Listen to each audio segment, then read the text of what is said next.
Zərdabda 5 günlük körpə vəfat elədi. Ailə həkim səhlənkarlığını iddia eləyir. Zərdabda yaşayan gənc ailənin 5 günlük körpəsi ölüb. Ötən il ailə quran cütlüyün bu il fevralın 17-sində paytaxtdakı xəstəxanalardan birində qeysəriyyə əməliyyatı ilə oğlu dünyaya gəlib, daha sonra rayona qayıdan ailə körpədə narahatlıq müşahidə eləyərək onu Zərdab rayon mərkəzi xəstəxanasına çatdırıb. Atanın sözlərinə görə həkimlər uşağa baxış keçirsələr də düzgün diaqnoz qoymayıb və xəstəxanada saxlamayaraq evə göndəriblər. Körpənin vəziyyəti ağırlaşdıqdan sonra o yenidən təcili tibbi yardım vasitəsi ilə xəstəxanaya çatdırılıb. Bu dəfə isə uşağın təcili olaraq Bakıya aparılmasının vacibliyi bildirilib. Ailə körpənin paytaxtdakı ixtisaslaşmış tibb müəssisəsinə çatdırsa da, həkimlərin bütün səylərinə baxmayaraq onun həyatını xilas etmək mümkün olmuyor. Fevral ayının 21-i uşağımı mərkəzi xəstəxanaya, Zərdab rayon mərkəzi xəstəxanasına Şəfa doktorun yanına apardım. Şəfa doktor uşağı müayinə elədi və müayinədə uşağın heç bir problemi olmadığını bildirdi. Lakin mən Şəfa doktora bildirdim ki, zəhmət olmasa uşağı yenidən müayinə edin, gözündə ağında sarılar var, sarılıq var. O dedi ki, heç bir problem yoxdur. Və mən uşağı gətirdim evə, uşağın axşam vəziyyəti pisləşdi. Yenidən təcili tibbi yardıma apardıq. Təcili tibbi yardımda bildirdilər ki, təcili uşağı Bakıya göndərmək lazım idi. Mən buradan çıxanda Bakıya saat 2 radələr idi, 2-3 radələr arası idi, yəni uşağın halı pisləşəndə.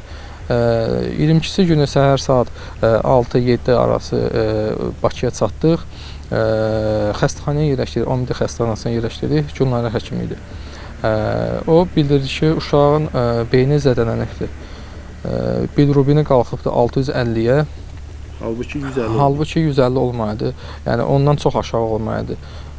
Və dedi ki, uşağın yaşama ehtimalı çox azdır. Yaşasa da fiziki qüsurlu bir uşaq olacaqdı. Uşaq necə oldu, dünyasını dəyişdi? Uşaq yəni mədə qanaması keçirdi. Yəni qanama oldu. Bilirubin qalxdığına görə yəni uşağı saxlaya bilmədilər. Və qeyd edeyim ki, uşaq 3 kilo 400 çəki ilə doğulub, 53 sm boy.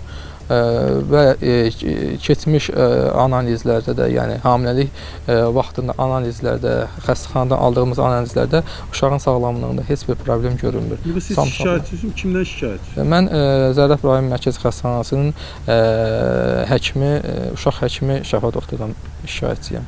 Uşağa, yəni xəstəyə, körpə uşağa, 5 günlük uşağa bu qədər laqeyd yanaşmağına görə. Məsələ ilə bağlı təbibdən sorğumuza cavab olaraq bildirildi ki, 21.02.2026-cı il tarixində saat 11:50 radələrində 2026-cı il təvəllüdlü yeni doğulmuş kişi cinsli üçün Zərdab rayon mərkəzi xəstəxanasının sağlamlıq mərkəzinə müraciət olunub. Körpəyə fizioloji sarılıq diaqnozu təyin olunub. Həkim tərəfindən körpənin ümumi vəziyyəti kafi qiymətləndirilib. Dərisi təmiz, az miqdarda sarılıq müşahidə olunub. Aktivliyi və refleksləri normal qiymətləndirilib. Auskultasiya zamanı ağciyərlərdə pueril tənəffüs eşidilib, cor tonları ritmik olub, qarın köpü, göbək ciyəsi düşməmiş və yeri yaş olub. Qaraciyər və dalaq əllənməyib, stul və diorez normal olub.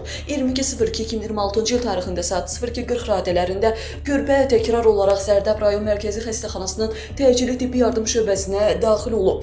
Körpəyə ekzertik sarılıq, nevroloji simptomatika diaqnozu təyin olunub və zəruri tibbi yardım göstərilib. Körpənin valideynlərinə ixtisaslaşmış tibb müəssisəsi olan Elmi Tədqiqat Pediatriya İnstitutuna müraciət olunması tövsiyə olunub və onlar tibb müəssisəsini tərk ediblər. Qeyd edilək ki, ana 08.07.2025-ci ildə ilk dəfə Zərdab rayon mərkəzi xəstəxanasının ailə sağlamlıq mərkəzində hamilə kimi qeydiyyata düşüb, lakin hamilə müntəzəm tibb müayinələrindən imtina edib və hamiləliyin gedişini özəl tibb müəssisəsinin həkim mütəxəssisi tərəfindən izlənilməsi barədə müvafiq rəsmi sənəd imzalayıb. 05.02.2026-cı il tarixində Zərdab rayon mərkəzi xəstəxanasına yenidən müraciət edib və 12.02.2026-cı il tarixində 36-37 həftə hamiləliyə görə dəyişmə vərəqə əldə edib. Doğuş 17.02.2026-cı il tarixində özəl tibb müəssisəsində icra olunub.